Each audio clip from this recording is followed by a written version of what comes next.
Ndotaka Linati Denmark Production Ndikaka Moyo wako mazitongeted yes Namo audi kuti nditenge kamini bus Nodati ndipeke sapata samozits Pamwe masmati vachitenga ma-adidas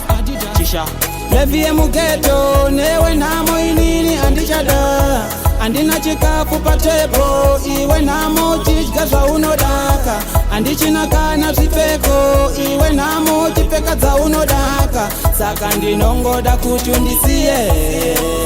namo Chishiwo chako kundishungurudza Pandakana zuva rimwe rawakandifadza Ndongoti dai Mwari maropafadza Ndikaona basa kushanda ndobatanidza Ibundu mumoyo riri mandiri Iko zvino newe namo andichina dhiri Tsamba yako ndanyora kuita unge wiri Enda zvako namo famba kunge vhiri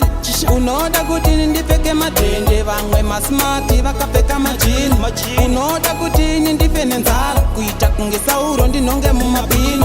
Unoda kuti ndidye mangai Vamwe pizza in kuchikeni in Pasi pano namo nondiita zarazaro Zveushamwari newe andichahuda inini Ndikapinda basa noti dai ndikadzingwa Pateni pangu namo audi kuti ndidye chingwa Ndotoda ukonzi aya ndo mashango Ndine mari ndichigadzirisawo zvinangwa Audi kuti ndigarike kutonge city Unongoda ndishopike mumastreet Kutwa kwendebvu varume katodzimurana Namo wawedzera moto ndoshushikana Chisha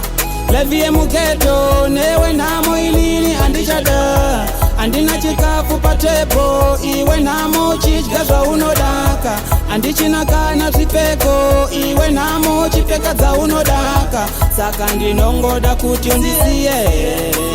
namo Moyo wako mazitongeted yes Namo audi kuti nditenge kamini bus Nodati ndipfeke sapata samozits Pamwe masmati vachitenga ma-adidas Audi kauti nditengese saJudas Aiwa ndisi kureva akatengesa Jesus Ndakutoda ukume kubvira nhasi Apachina lavu newe namo taita divorce Chisha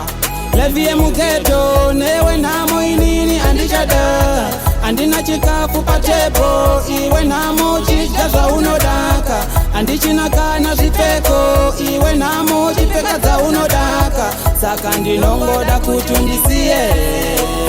namo Yo, big up my brother, Denmark Production. Your manager, my name Linati. Chishasha pache to the fullest. Yeah man, Ndikaka, Ndotaka.